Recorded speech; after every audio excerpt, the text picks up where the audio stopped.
Welcome back, and joining me now is former Republican Congresswoman Liz Cheney, author of Oath and Honor, a memoir and a warning. Congresswoman Cheney, welcome back to Meet the Press. Thank you for being here. Well, thank you for having me. Always great to be here. Well, it's great to see you. Let's start right where I left off with House Speaker Mike Johnson, and I'll put it this way. President Biden has said that he doesn't know if there will be a peaceful transfer of power in 2025. You just heard how the House Speaker answered my questions about whether he would certify the election results. Do you have faith that this election will be free and fair and that there will be a peaceful transfer of power? I do not have faith that Mike Johnson will fulfill his constitutional obligations. And if you just look at what he did in 2020, he knew with specificity that the claims of fraud that Donald Trump was making and that he was repeating, he knew those to be false. We had very clear and specific conversations about that. He knew that courts had specifically found that those claims were false. He knew they weren't true. He also knew that what he was urging Congress do in terms of throwing out the votes of millions of Americans, he knew with specificity that that was unconstitutional. He was told that not only in discussions with me, but also by the House Republican Counsel. He signed his name to a brief filed with the United States Supreme Court that made those claims that he knew to be false. So he has a record repeatedly of doing things that he knows to be wrong, that he knows to be unconstitutional in order to placate Donald Trump. And frankly, you saw that sycophancy just now on display. So I think that it's very concerning. I do think that Donald Trump has consistently said again and again and again, in the last few months, that this election, is going to be rigged, and that if he loses, that's why. So I think it's very important that the Republicans not be in the majority in the House come January 2025. And when it comes to the possibility of a peaceful transfer of power, are you optimistic that there will be? Yeah, look, I think that Donald Trump is not currently in the White House, so he does not have the ability to exercise the control he did in 2020 and 2021. I hear repeatedly from people like Mike Johnson, like J.D. Vance, this claim that somehow we had a peaceful transfer of power.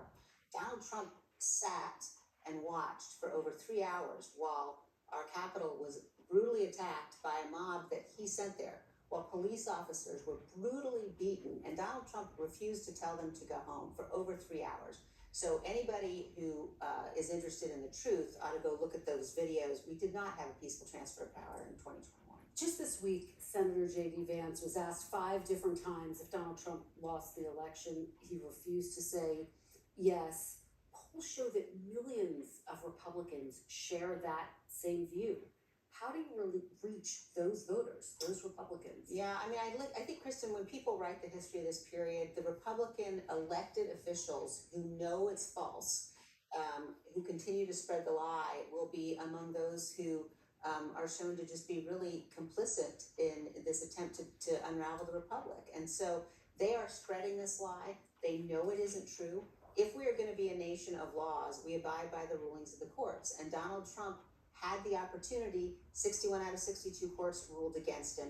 And he was told repeatedly throughout this period that what he was saying was false. So the fact that now you've got the Republican Party, the leaders of the party who are in the grips of, it seems to me just to be cowardice, that they are afraid of Donald Trump, but that they are willing to perpetuate his lies at the expense of their duty to the Constitution, tells you something about the real damage that's been done to the Republican Party. You told my colleague Savannah Guthrie last year, quote, "A vote for Donald Trump may mean the last election that you ever get to vote in." That is an incredibly dire warning. Congresswoman, what exactly did you mean by that? I think people really need to look very carefully at what Donald Trump will do if he were ever to be in the Oval Office again. The extent to which that, and he has said repeatedly that, he believes he will be immune. Certainly the Supreme Court ruling, whatever they thought they were doing, Donald Trump believes he will be immune for anything he does once he's in office. He will not respect the rulings of our courts. And people have to realize our courts can't enforce their own rulings. So if a president refuses to carry out his obligation to do so, then we're no longer a nation of laws. Donald Trump will ignore Congress. He will appoint people like Mike Flynn, for example, who just 36 hours ago, Mike Flynn was at an event where he was asked whether or not the president's opponents should be executed. And he basically said, listen, yes, I'm going to unleash the gates of hell. These are the kinds of people that Donald Trump will be putting in place. The people that stopped him from his worst desires last time around won't serve again. So, like Mark Milley comes to mind, who, Right. according to Bob Woodward's new book, War, called him a fascist. Would you go that far? Let's call him a Look, fascist. I have tremendous respect for General Milley, and I see no reason to disagree with that assessment. I want to ask you about something Donald Trump said, the Donald Trump that the world got to know back in 2016. He was asked back then during a debate with Secretary Clinton whether he would accept the election results. Here's what he said. One of the prides of this country is the peaceful transition of power, and that no matter how hard fought a campaign is, that at the end of the campaign, that the loser concedes to the winner. Are you saying you're not prepared now to commit to that principle? What I'm saying is that I will tell you at the time. I'll keep you in suspense. Well, okay? Chris, let me respond to that because that's horrifying. Congresswoman, do you regret standing by him at the time and for all of those years after? Yes, I do. And I think that, we've now actually seen him carry that out. And so for certainly people after what he did on January 6th to act as though you can have confidence in him, that simply is just not credible. The other thing I think people have to realize is what he did on January 6th, watching that brutal attack, that's depravity, and it's just also fundamentally cruel.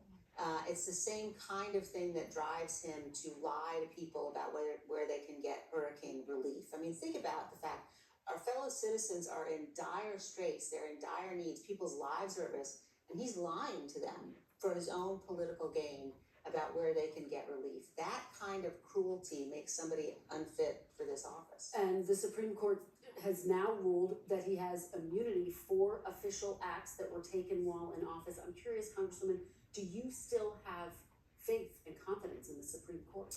Look, I think that the court took far too long to issue that ruling. I think that they should have taken this up when Jack Smith asked them to initially, and I think they got it wrong.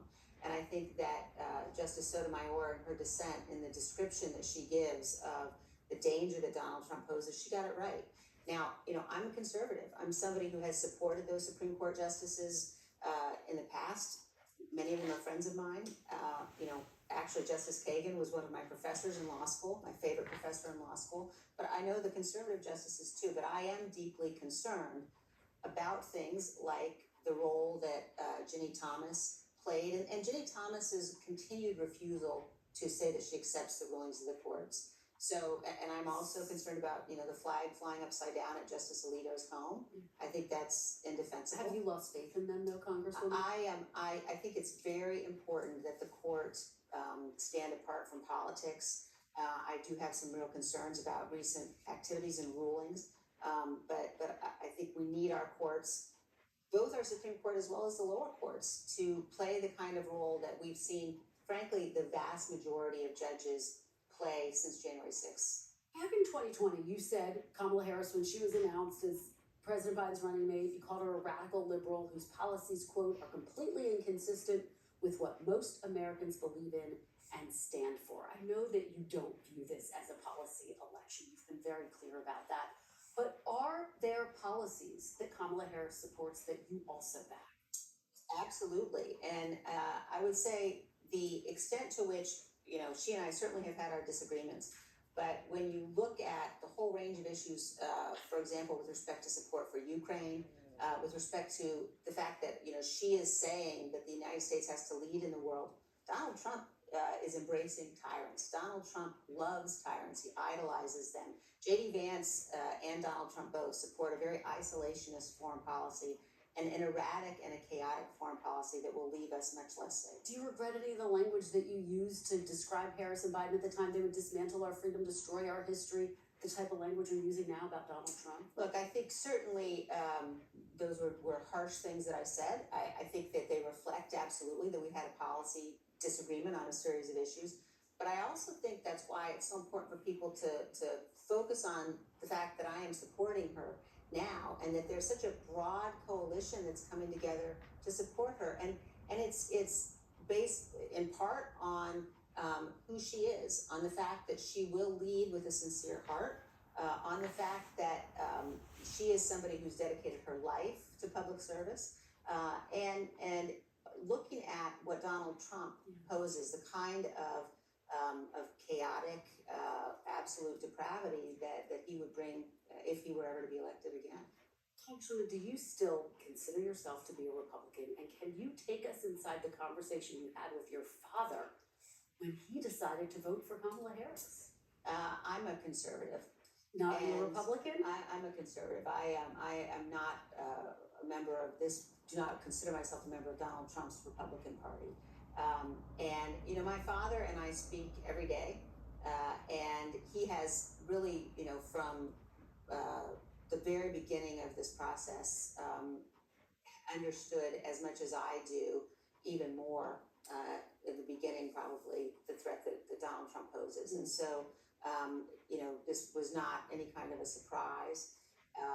And look, I think the fact that it's not just him, but the numbers of, you know, senior officials, national security advisors, secretaries of defense, that you have seen who served in the Trump administration, who say this man is unfit. And Republicans can try all they want to get people to ignore that, to look away from that, but I think that's a very important thing for the voters to recognize. Congresswoman Liz Cheney, I know we'll be seeing a lot of you out on the campaign trail. Thank you so much for being here this morning on a very busy time for you. Appreciate it. When we come back.